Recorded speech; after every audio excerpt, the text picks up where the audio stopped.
Well, hello everyone. How's it going?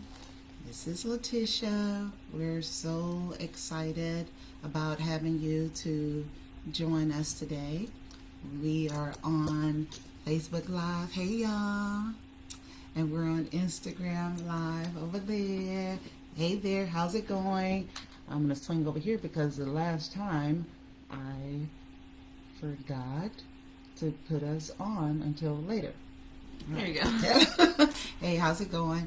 I just want to welcome you all to a live I Choose Me conversation with my sweet daughter Tabitha. Hey, Tabitha. We love to say hey, girl. Hi, everybody. We love to call her the Precious. And so I'm just so very thankful to have Tabitha here with us. And again, this is a I Choose Me event. And the I Choose Me message is about creating a lifestyle of balance for yourself by choosing to be emotionally, mentally, spiritually, physically, and financially healthy first so that you can be of service to others, right? And then so we like to say that when you're getting ready to take a flight and the attendants that are there, they'll walk you through on how to prepare for things in case of an emergency. Right. And one of the things that they say is make sure you buckle yourself up first and you put the oxygen mask on yourself first, and then you help the people that are around your you. Children. Exactly. And lately I've just been seeing a lot of people that are taking on this whole I choose me ideology across the world. You know, people are saying that it's really important for me to take care of myself first before, I can take care of other people. And we're just seeing a lot of that. And then yesterday we were at, G and I were at a wedding. And at that wedding, it was absolutely beautiful because the groom was talking to, they doing their vows to each other or whatnot, and it just blew my mind of how he was the type of person that took care of himself, right? And then in this relationship, he was able to take care of his wife to be and wife as of yesterday so wonderfully. And I just love that that you can be of service to other people in any kind of relationship when you learn how to take care of yourself first. Wouldn't you agree? I would. I absolutely would.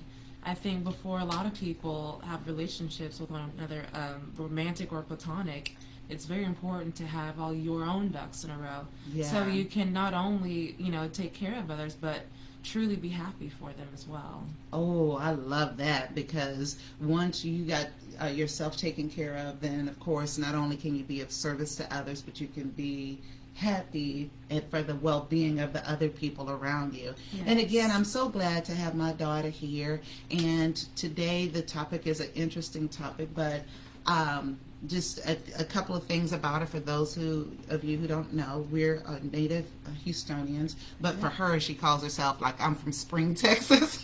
I like to say Houston, honestly. Oh, Houston. Okay. You're good with that? Yeah. But anyway, so she is an All-American high school and college volleyball player. She went to Klein Collins High School, for any of you Klein people that are out there, and then got your undergraduate degree at Wichita State. And then you ended up finishing your career at Rice University, where you ended up getting your master's degree in global affairs. That's right. Right? And then you played your 5th year at Rice. So I wanted to have you here because you are probably one of the most disciplined people that I know. And so today let's talk about developing your discipline muscle. And I won't keep you here long, but like I said, you're one of those people that is extremely disciplined in your activities and throughout your lifetime. And you're 24 now, but you have learned how to really develop a disciplined lifestyle in the areas that interest you. Of course. Yeah. And then I like what the scripture says in Hebrews 12 and 11. It says, no discipline is enjoyable while it's happening. it's painful. But afterward, there will be a peaceful harvest of right living for those who are trained in this way. Right. Wouldn't you agree that discipline is not enjoyable all the time, No, right? not all the time, especially starting out. Yeah. You know, I even wrote in my notes earlier today that I think frustration is really a key to discipline. What do you Because mean? starting off with that frustration, you know for a fact that you're making progress. Okay. And- Frustration. Okay. I want to hear more about that. So continuing this, sense of frustration, like I said, it helps you realize that you know where you're going. And after a while, you realize that, hey, I have made it to such a high level, Mm-hmm. but it's been all frustration along the way. Mm-hmm. And it's not a bad thing. It's a good thing, Mm-hmm. you know? You're saying it's a healthy frustration? Exactly. And so what I like about what you're saying is that, especially based on the scripture, that discipline is, no discipline is enjoyable while it's happening. Exactly. And so it doesn't feel good all the time when you're creating a discipline muscle, right? But in the end, there's a peaceful resolve and a peaceful harvest for the right living regarding it, right? So, when you're saying that it may cause a little frustration or what have you, getting into discipline, I'm like, well, yeah, that's exactly right. That's how I feel a lot Yes. when I'm having to be disciplined about a certain thing, right? And then I have my husband and I, we do a workshop that's called OPS, or Overcoming Procrastination for Success. And of course it's for individual groups, it's for churches, businesses, or whatnot. And we do this particular workshop that's called Discipline for Enhanced Productivity, right? And then discipline, defined by Get Up You Big Fat Procrastinator, is a self-enforced behavior. Right. And that's important because nobody's going to wake you up. No. Nobody's going to call you. Nobody's going to push you to do anything. Discipline is a self-enforced behavior created by correct actions. Exactly. So you can be disciplined about not brushing your teeth every morning or doing them incorrectly, and you're going to find that there's issues. So it's created by correct actions that are performed with consistency, which brings about perfected habits that repeatedly yield positive results every time. Precisely. That's how we define discipline and Get Up You Big Fat Procrastinator. And then there's a phrase that I coined years ago. The D plus A equals S is what? The DOS effect. The DOS effect, right? Yes. Discipline plus action equals success, right? And years ago on one of my teams, one of my volleyball teams, one of the things that I wanted to be known as is a coach that is disciplined, right? And then I wanted the girls to be able to create discipline, not just for the sport itself, but just so that they can have a level of discipline in their life, right? Yes. And so we said that when you're disciplined in the act, right, and you're doing it over and over again, but you're doing it correctly, you will experience success. Yes. The DOS effect, right? What's so funny to me sometimes is I've been kind of going through this self-discovery in which I see so many people, Facebook, Instagram, Twitter, whatever, they share their most successful moments, right? Right, okay.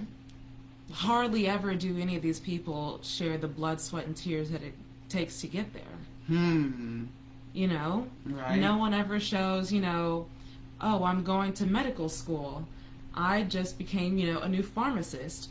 Nobody's out there broadcasting, them slamming their head against the desk, preparing for a test, right? Right. So I just find it very interesting. And, there's always two sides to a coin. There's people saying, oh, they got it through this one easy route. And people saying, oh, I could never do that. I tried it once and it's just never going to happen for me. But they don't realize that it takes failure on top of failure on top of failure and the frustration that I mentioned beforehand to get to that certain level. I experienced it myself throughout my life. My mother has experienced it throughout her life. Everybody does. And to achieve what you truly want to achieve, to reach that level, that's really just what it's going to have to take. I love that. Further along in the live, we're going to be discussing, what it takes to get to where you want to be. Right. Mm-hmm. And so I'm very excited to get into that. Yeah. So I like what you said, that you were talking about nurses and whomever, maybe they're going through medical school, or law school, any of that. or whatever it is, that we at the end we see them with the trophy. Exactly. Right? We see them with the diploma, we see them with the whatever, right? But you don't see the process that it takes in order to get there. And in it, you're going to experience frustration. Oh, I love that so much. That's good stuff. As a matter of fact, a lot of times over the years, the amount of pressure that mom personally has put on you in order for you, and mom and dad, in order for you to go to the next level, people will assume that when they see pictures on Facebook or videos or whatnot, that, hey, that's the end result. But in between, absolutely not the case. And what they make the assumption, especially with me being a coach or whatnot, that everything was given to you. But it was absolutely not the case. It's certainly not the case, because I remember one time in the classroom, because I want to help in any way that I can, and I tried not to be a helicopter mom. But what I was not going to do is say, "Oh, you're getting ready to run into that wall," and not warn you that you're getting ready to run into the wall. You understand? That's not good parenting, in my opinion. Sometimes I let you bump your head, but we ain't got time for a whole bunch of head bumping. It's time to move on. And so in all of that, I put you with the most pressure situations in the classroom, on the court. And I remember years ago where, I was like, okay, Tabitha, you got so much going on. Let me help you with this paper. And then you got like a B or something on the paper, from my help. And you're like, Mama, you can't help me again.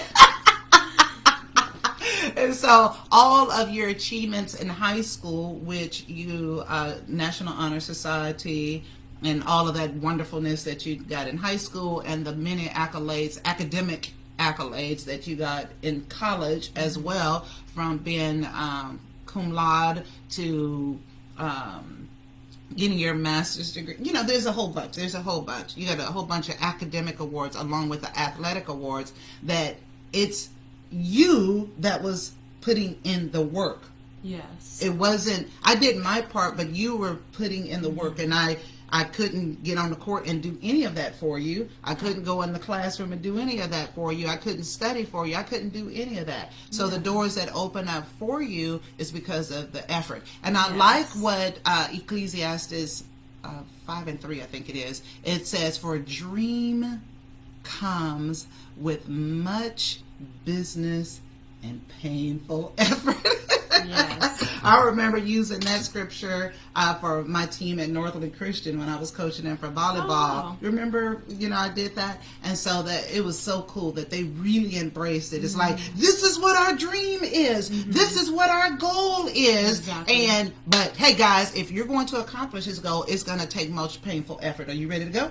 Are you ready to go? And when they embraced it, we were able to do great things there at Northland. And I remember this kid. So if you don't mind, I've prepared a few questions for you, and we'll just kind of go through those questions and you answer them, and and we'll kind of chat about it and go from there. But I remember this comment from this kid years ago, right? I know exactly what she's gonna say.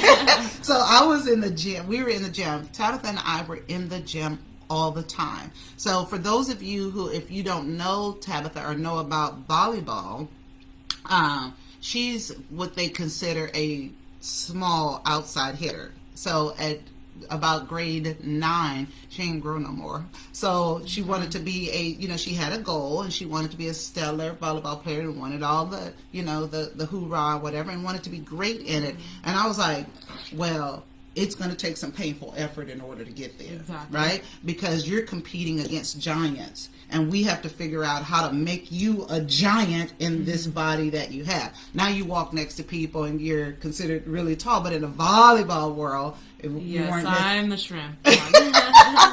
But I remember Russ Rose saying years ago, it's like no matter what your height is, you have to be a giant on the court. And you really took that to heart, right? Yeah, and he was also saying, you don't have to be 10 feet to play like you're 10 feet. Oh, yeah. And I very much internalized that, and I still remember it to this day, of course. Right. And even the moment whenever I first heard it, because he told it to you, right, and then you relayed it to me. Right. And I still remember we were at volleyball summer camp. Well, it was a coach's clinic. That's right. It was a coach's clinic. And so at Willowbrook.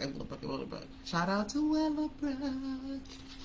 Without Willowbrook, I don't even know what we would have done. No. Praise the Lord. But anyway, so while we were in Willowbrook, there was this kid that came over and he goes, I know why Tabitha is great.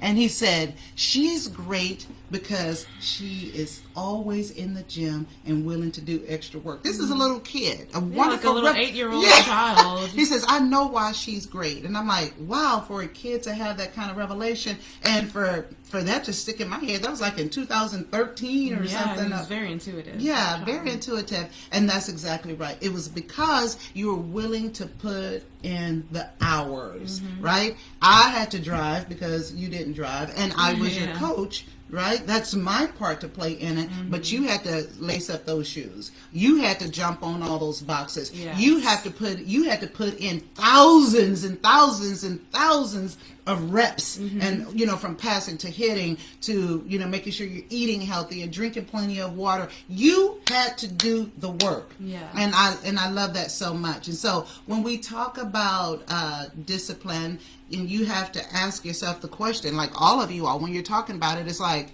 what is it a discipline toward? And so what we used to do with you and still do to this day is say, what's your goal? What is it that you're wanting to accomplish? Right. And we would do it in our family meetings, and every year you'd write out, your goals or whatnot, right? Yep. And then,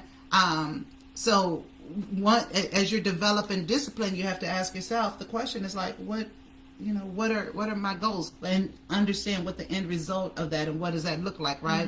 And then from there you had to attain the discipline to keep that goal afloat, right? And how has goal setting helped you with developing your discipline muscle? Because it's a muscle that needs to be activated, right? Right. Yeah. And so this was a very crucial time in my life, middle school and high school. And my dad, he used to always say that, goals came to life when you wrote them down.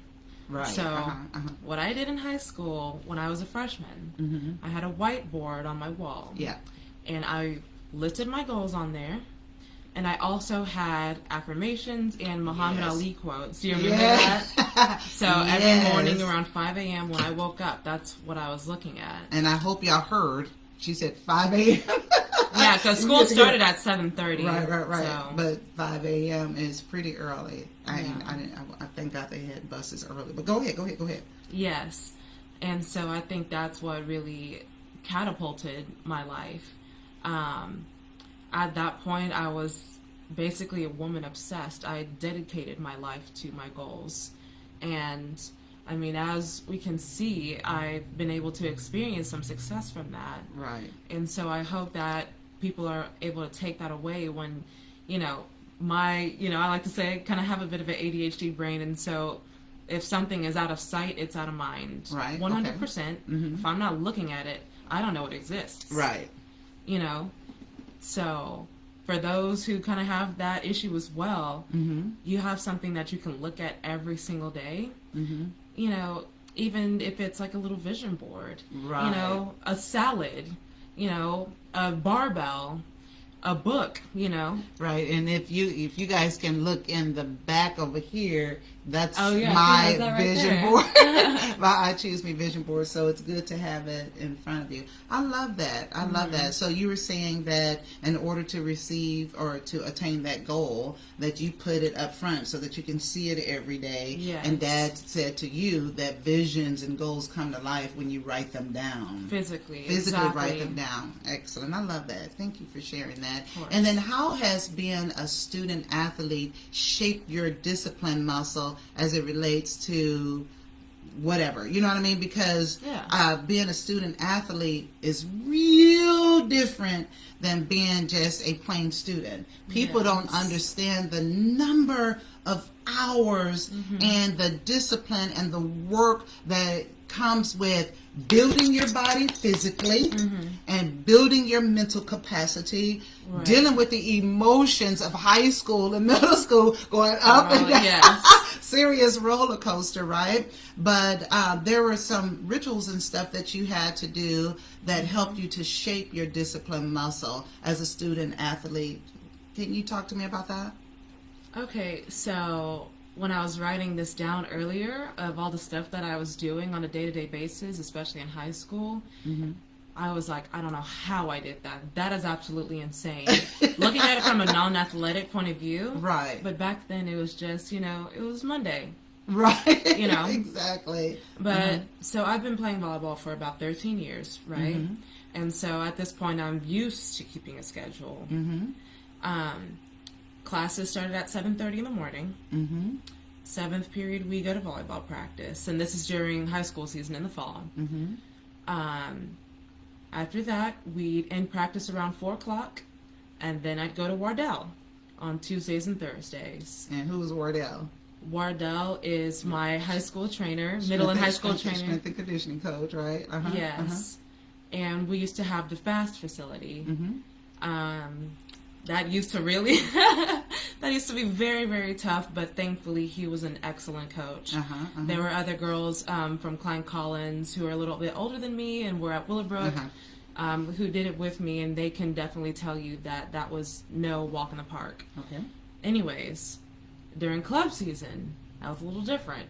So in the spring, class still starts at 7:30. But you forgot one. Sorry about this. On Tuesdays and Thursdays, you were with Wardell, but every other day you were in the gym playing, doing extra lessons. No matter what. Yes. And on Wednesdays, we have extra lessons, Wednesdays and Sundays, right? Wednesdays and Sundays. And then during the season, you had practice. And still had to do Wardell, still had to do school, and still had to do that. And so during club season, Tuesdays and Thursdays, still going to Wardell. In the spring, we do our spring lifts. In high school, we had a very tough coach. Did that. Went to Wardell Tuesdays and Thursdays, and then for club, we would go to club practice 3 days a week back then. Yeah, that's true. 3 days. Back then, yes, we would go to club practice. That ended around 7, 8 o'clock, depending on what time it was set for us that year. And then afterwards, we had what was it called again? I want to say Omni, but I know that's not. All In? All In is what it is now. But it used to be something different back in the day. We would have a lift after practice. So that's 3 workouts in one day. And that was the norm for me. Right. And I think that time and my time at Rice might have been my 2 toughest. Of course, I had bumps in the road. There would be times that I'd oversleep by accident. People make mistakes. It's called being a human being. Right. And so at Rice, it was very interesting. And so I had to be very disciplined about how I went about my days because I was commuting at the time. So Rice from where we live is about a 30-minute drive, without rush hour traffic. We would have 6 a.m. lifts all summer long. We had 6 a.m. lifts on Mondays and Wednesdays. And every class day that we had, it would go from 6 to 9. Right. So on Tuesdays, it would be the absolute worst. And we had to get through it, right? I'd leave class around 9, 10 because everyone likes to talk after class. Right. Get home, go to sleep around 11:30, on a good day, right? wake up at 4 o'clock in the morning Right. to avoid traffic and be able to go to the training room for treatment, Right. for a lift, and then, go through practice and class and all that because I still had class Wednesday nights as well. Mm-hmm. Oh my gosh, that So had to have been the toughest time. Yeah, so what I hear is that as a student athlete, because you went through your schedule, your daily schedule, and you're saying that it was an extremely packed schedule, and you had to do it, right? So it was calendared, and you were also forced to do it, sort of, kind of, because you're a student athlete as well. Right. So you had to not only do all the stuff that students had to do, but because you wanted to make great grades as well, you also had to do the academic work, and you also had to do the physical sport work. And and what I hear you saying is that developing those rituals or that cadence. Yes. Getting up at this time, getting this job done at this time and working, that it led to success in the end, right? And it's really all about creating a system for yourself so that you can navigate things. Right. What I ended up doing is I bought a mechanical clock. I put it on the other side of the room. So when it rang in the morning, I had to get up. So I put it on my bedside table now because I'm kind of used to it. Oh, okay. So now you can. But yeah, I remember it being on the other side of the room. Yes, because waking up at 4 o'clock in the morning. Come on now. Right. So I had to get up in order to get the loud noises to stop. Right. And that was also at a time where we were taking stats, and I was also taking a second year class. Mm-hmm. So there are so many times where I was just panicking, like, what am I going to do? I'm not smart enough for this. I can't do this.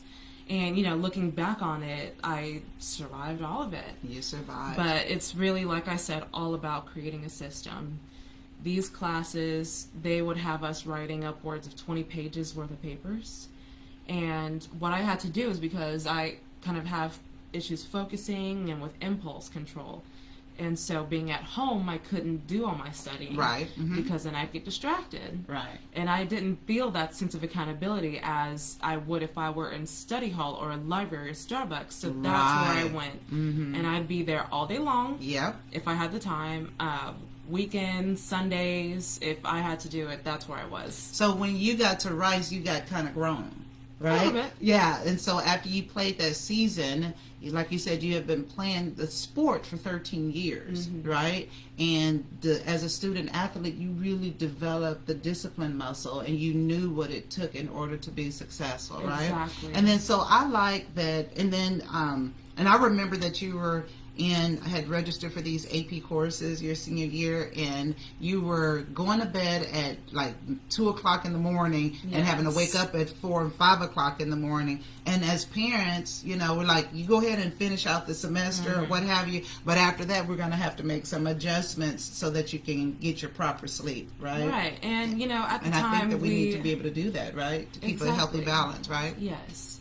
And so at that time, I fell into one of my worst depressions because I didn't really understand how overwhelmed I really was. Yeah. And I did not get the chance, at a social life, I didn't get a chance to focus on my personal upkeep. I didn't get a chance to focus on developing healthy relationships with myself, with food, with all that type of stuff. And, finding a balance, I find, is very, very important. Oh, I love that. And no matter what goal you're trying to work towards, as long as you're getting a little bit better every day, yes, and working up towards that, that's a step. That's good step. So let's think, right, in terms of, I want to, start a healthier lifestyle, right? Instead of going cold turkey, I'm going to wake up at 5 o'clock in the morning to go to the gym before I go to work. And then I'm going to completely stop eating carbs. I'm going to completely stop eating sugar. How has that worked for most of people, America, right? Right. 40% of America is obese. So there's damning evidence that it's really just not working. Right. And a lot of people like to go cold turkey. And what I realized is that whenever you kind of build up that tolerance, it makes achieving your goals much, much easier. Oh, especially when it comes to developing a new habit. Oh, yes. Oh, I love that so much, Yeah. Tabitha. That is absolutely amazing. Yeah, and so I like what you mentioned earlier about Muhammad Ali. And so what she's basically saying is that she said that I put my Muhammad Ali quotes on my little whiteboard. Yeah. But then also in preparation for games. Yes. You know, we all used to say it to please, please. Tabitha said, I'm not saying anything if you try to embarrass me. And I'm not trying, but do you remember any of the quotes, like, you know, right before the games, like the one about the fast as lightning and turn off the light or what have you? Do you remember that one? I remember the one that came to my head was float like a butterfly, sting like a bee. And then he used to go, his hands can't hit what his eyes can't see. And so we used to say that all the time. Oh my gosh, we had so many iconic the one you quotes. said, put thunder in jail? Yes, oh my gosh. What was that one? Well, anyway, hopefully it Yeah. comes to you because you're great at remembering things. But one of the quotes that I like so much from Muhammad Ali, and we said in our workshop, is, I hated every moment of training. Yes. But I said, don't quit. Suffer now and live the rest of your life as a champion. And then, how did those Ali moments that we had, because we had a lot of those Ali type of moments, like, It really helped us get through those tough moments. yeah, because the truth is that when you put it in your head, it's like, I ain't gonna even lie. You know, I'm not, you know, I'm frustrated, I'm tired. I feel so alone in all of this. Yes, I feel alone in all of it. And we said to you, suffer now and live the rest of your life as a champion. Would you agree that you're on your way to that point where I am a champion, and you have championed some things, but what do you think about that quote? So, on top of that quote, another one I'd like to add is that in life we must suffer two versions of pain. The pain of discipline or the pain of regret. Choose yours wisely. And so I have another whiteboard that I have in my closet, and it's written up there. But I do think that's very important. You know, as a shorter outside hitter and also a volleyball player of color, you know, back in the day it was, you know, all Caucasian American women, and which is fine and all. It just wasn't a diverse sport at the time. That thing. Mom used to always badger things in my head like, you're going to have to work 10 times as hard. You're shorter. You know, you're the black girl in the back row. They're going to serve you. Right. If I wanted to be like those D1 girls that I used to watch on TV, I knew what it was going to take. And, you know, referring back to those frustrating moments, it was very frustrating. Having the lack of coordination, I was young, I didn't have that ball control. When people see me now, they just think that, you know, it just came, it came by osmosis, when in reality it really didn't. Right. And I will always stand by that belief that frustration is a necessary ingredient to success. I need to write that down. Because even when I was practicing piano, remember? I used to be on the piano and I'd get so frustrated when I missed the keys. Right. But until I got to a point where it was so fluid that, you know, I could just start playing out of nowhere, right? Yeah. Oh my gosh, it used to feel so good, and I even still retain some of that muscle memory a little bit. And so what was your quote? Frustration is a necessary ingredient to success. And so I'm gonna take. Did you take that from somewhere else? No, I just thought of it. God, that's yours. So I hope that nobody took it already. I should trademark that, guys. Yeah, because your mama will be like using that somewhere. But we're one, right? Of course. We come as a package deal at this point. Knowing us two, if you know us, I'm always up under her. So what I was thinking about whenever it came to that muscle memory, there's this TikTok that I saw, and it was like, musicians and ex-musicians, see if you can do this rhythm. And you would have to do this with your left hand and do a triangle with your right hand. So try that. So wait, like this? Yep. Wait, where's the triangle? With your right hand. Yep. So I can't obviously. that's from you years. Doing it? That was from years of practicing. Do it Yep. again. You see that? If you drew a triangle right there. Girl! Yeah. I'm like, wait, wait. There you go. Y'all don't look at her. I don't know what you got going on over there. Oh my goodness gracious. Wow. That's good stuff. Yeah. That's good stuff. I have just a couple of more questions for you. This is for the youngsters that I want you to encourage youngsters in. And then could you name a few areas, maybe 4 areas, that will help the youngsters to develop in their discipline? Of course. Or even encourage maybe parents as they're training their children to develop discipline? Of course. And I went ahead and wrote down 4 that I think are very important. This is stuff that girls can start focusing on today. 1, making your bed every morning. That sense of accomplishment that you feel when you come home from a long day to a made bed in a clean room, it's like no other. Being able to experience that tiny, it doesn't seem like a huge success, but every single day, those little successes, that is building your discipline muscle. Yes. Saving a certain amount of money. Ha! So for girls that get, an allowance, my mom used to give us $100 a month. I started when did I start saving money? Like in high school, right? Like my senior year? Well, or in college? It was more so when you started getting your official check in college. Oh, so my college stipend. That's when And I I officially said, started saving money. and the way we said it is that, what do you want at the end of the year? And by the end of the year, you need to make sure you have that amount of money saved. Yes. And you're the beautiful, awesome kid, and Zachary, you're awesome too. We love you, Zach. We love you. But you absolutely put your money away, and at the end, now Yes. you're experiencing the And wonderfulness of that. It But go doesn't ahead. have to be as extreme as I did it, because Yeah. I went without for a while for the sake of saving money.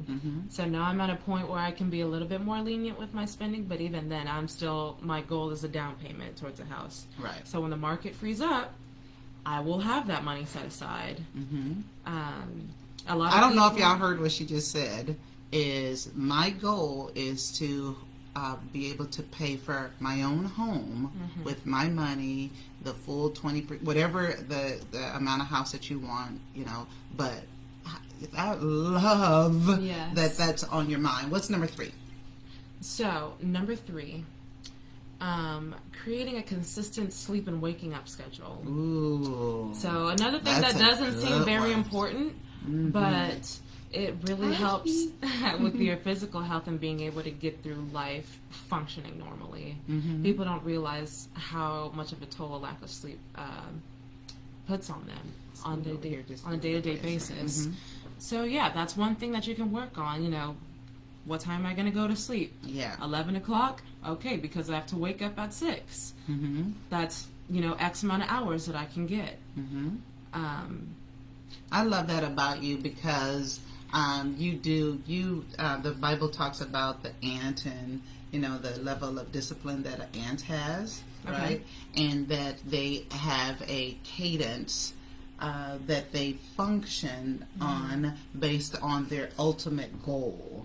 And if you see an ant marching, or a row of ants marching to and fro from their colony to where, to go get some food, because the idea is to make sure that the colony is full, especially during a specific season, and so they go back and forth in a cadence, and a rhythmic cadence, right, so that they can achieve their goals. And what I hear you saying is that as you're developing your discipline muscle, you have to develop a type of cadence as well. It just makes life a lot more manageable. Yes. And speaking of ants, aren't those the most fascinating creatures? As much as I despise them, it is very interesting. Yeah. The stuff that you hear about ants, they can lift up to 18 times their own weight, Right. if that's the correct number I'm thinking of.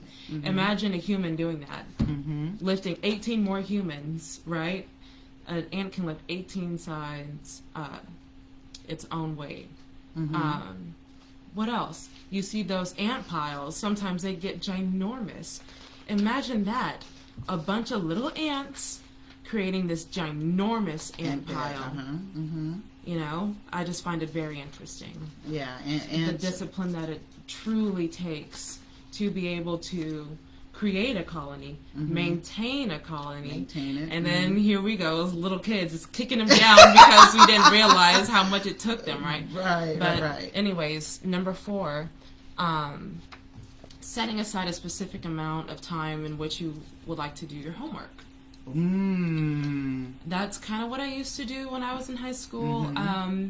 In college at Wichita State, I would go to study hall to do my homework. If not, then I do it at home, but it would take me so long because, like I said, it just takes forever for me to do homework at home. Yeah, because of the possible distractions. Yes, I'm surrounded by it, right? And, you know, even at Rice, that's exactly what I had to do.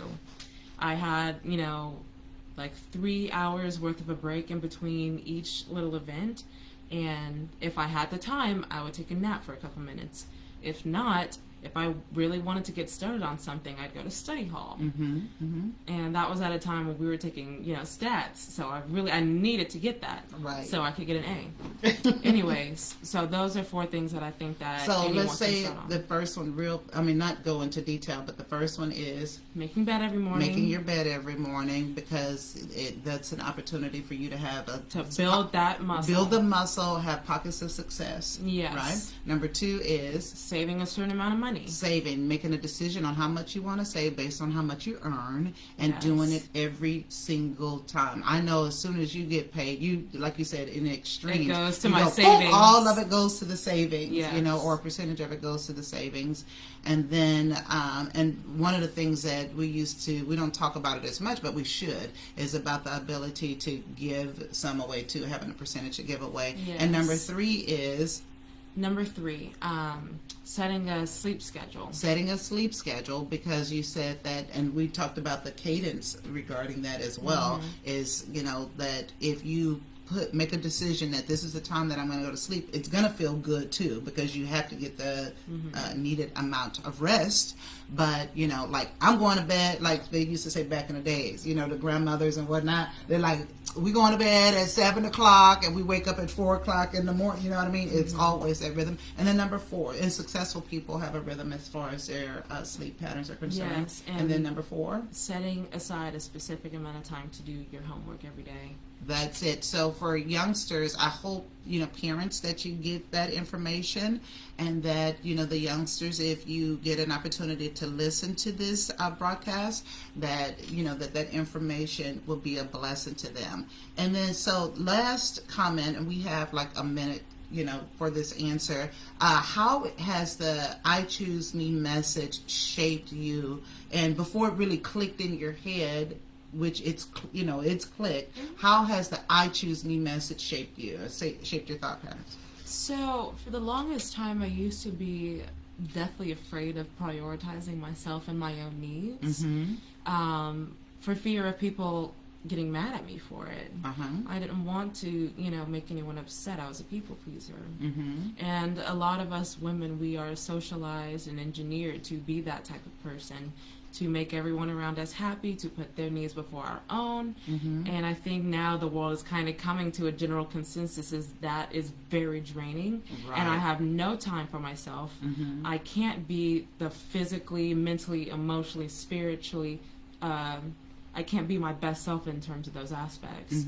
You have to be able to give that to yourself so that you can give to others. So it, you know, comes one before the other. You take care of yourself, and then you take care of everyone else. Just like the analogy Mom said before, putting on your oxygen mask before you put on your child's. Right. And it does sound, you know, to, you know, the average person, it sounds so selfish. But when you think about it, you have more to give, right? It's the most selfless act that you can give, is to take care of yourself first, because now you have more to give. That's exactly it. Well, we want to thank you all so much for joining us. Thank you, Tabitha. You have blown me out the water, girl. This has been fantastic. Oh my gosh. You have to come back tons more. Is that okay? What's the audience say? Just kidding. Put you on blast, but it's so good, and you're a natural at this. Zachary is a natural at this, and Dad is a natural at this. Man, y'all really got it going on, Brown family. I love that, and all of these years, we've always thought about being a service to others. You really trained and became a disciplined person because you wanted that. We always taught you, keep your head right, keep this right. Why? Because these children are watching you, right? And for years, people would come from whatever state that we're in. The children will come running to you, and and you're a child yourself. You're like, oh yeah, yeah, you're a child yourself, and the people are like, oh my gosh, I love the way you play. I love the way you carry yourself. And we always taught you keep your head up, stay disciplined. Why? Because not only are you responsible for taking care of yourself, but you're being a blessing to other people.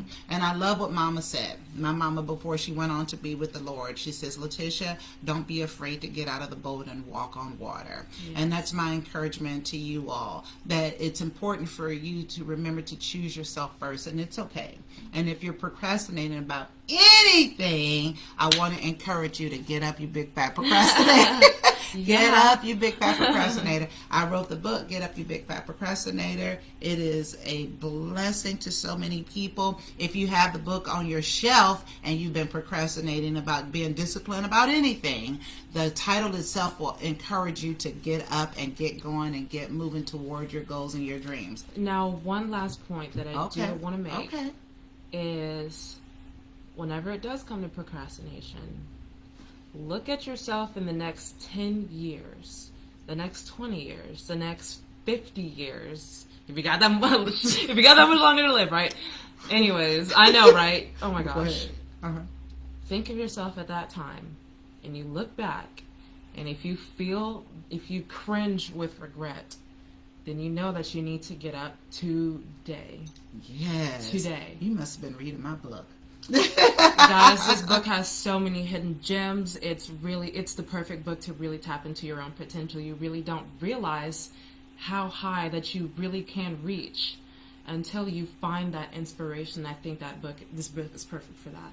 Oh, well, thank you so much. Get your copy today at LetitiaBrown.com, LATISHA Brown.com. Yeah, and we can get this. Oh, yeah, so your I Choose Me product. Oh, here it is. And then there you go. Yeah, so the new logo is ICM. Tabitha has the whole get up and then don't stand up. But on the back. Isn't that cute, though? Yeah, on the back it says I choose me as well on it. And so it's a really cute hoodie. Those hoodies will be available within the next couple of weeks, but you can still get the older ones as well. But anyway, we really enjoyed having you here, Tabitha. The whole world enjoyed having you. Please share with someone. Let them know about this wonderful message. There are jewels and gems inside of this message, and this young woman of God who is taking her life to a whole nother level that is blessing the masses. And I can't wait for your book that that's in here. That's going to be a blessing to somebody, and I'm so excited to see your future. You're doing a great job, Tabitha. I'm proud of you. Daddy's proud of you. And I pray that you guys continue to have a fantastic day, and let's take our discipline muscle and our discipline game to the next level. God bless you real good today. Take care now. Visit my website, LetitiaBrown.com. Bye-bye. Bye. Blessings to you. You almost have it. Oh, And then don't just hit the end now and then give it to me. Leave it there. Because then I'll go through the share. Oops, people are still on. God bless y'all, Facebook.